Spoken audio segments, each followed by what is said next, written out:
చుక్క రామనరసన్నతో special interview. నిన్న మొన్న ఎలిగేషన్స్ కూడా చేశారు. వ్యక్తితోని పోటీ పడినట్టు వ్యవస్థలో నిలబడలేడు. ఎంతకాలం నిలబడతాడు? నిలబడలేడు. కానీ నేను వ్యవస్థతోని పోటీ పడతాను.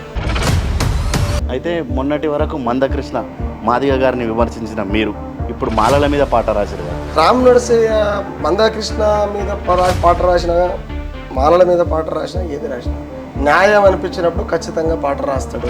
ఏ కులమైనా పర్వాలేదు, న్యాయం ఎటువైపు ఉంటే అటువైపు రామకృష్ణ ఉంటాడు.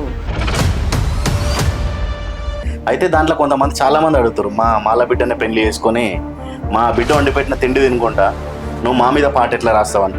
నా పర్సనల్ విషయాల కాడికి వచ్చి అంటే నా భార్య గురించి మాట్లాడుతున్నారంటే వాడు ఎంత సౌటన్నా. న్యాయం ఎటుంటే అటే రాస్తాడు రామ్ నరసయ్య అని క్లియర్గా చెప్తున్నా. ఇది అర్థం కావాలి కానీ నా సౌటలకు ఎవడైతే తప్పుడు కూతలు కూసే సౌటలు, నేను అందరిని అంటలేను, అందరు అనేటువంటి సభ్యత లేనివాడు కాదు రామ్ నరసయ్య. అంటే వాళ్ళని బీజేపీ ప్రేరేపిస్తుందని చెప్పి కొంతమంది బయట అంటారు. ఇప్పుడు మిమ్మల్ని ప్రేరేపిస్తుంది ఎవరు? నా ప్రాణం పోతే కూడా బెడ మీద కత్తి పెడితే కూడా నువ్వు బీజేపీకి పనిచేయంటే కూడా చచ్చిపోతే తప్ప పనిచేయ. అంటే ఏమి చదువుకొని రామ్ నరసన్నకు నిజంగా ఇట్లనే తెలివి ఉంది, ఏమి చదువుకోలేని అఘోరికి కూడా అట్లనే తెలివి ఉంది. అఘోరి బట్టలు వేసుకోకుండా బయటకు వచ్చి ఆడతనాన్ని శంకించే విధంగా కిందికి మీదికి ఏం లేకుండా బూర్తి పూసుకొని బరివత్తల బయటకు వచ్చి నువ్వు ఏం తింటావమ్మంటే సచ్చిన శవాలని తారే శవాలని తినే అఘోరి మనుషులలో తిరుగుడేందే నాకు అర్థం కాదు. ఊళ్ళకి ఎట్లా రాణిస్తారు? చట్టాలని ఏం చేస్తున్నాయి? గడ్డి బిక్కురాయినా బతకాలంటే పైసలు కూడా అవసరమే కదా. డబ్బులు మనకున్న లింగాన్ని కట్ చేసుకుని అంగం పెట్టుకున్న అద్దవిధం పోయి అటు ఇటు పొరలాడితే పైసలు వస్తాయి. పైసలు సంపాదించాలి కూడా ఏ పైన చేయొచ్చు. కానీ రాను సార్ పని చేయడు కదన్నా. ఆత్మగౌరవంతో బతకాలి అనుకుంటాను. ఒకరిని చెయ్యి సాపోద్దు అనుకుంటాను, ఒకరిని చెయ్యి నా భుజం ఇది ఉండదు అనుకుంటాను.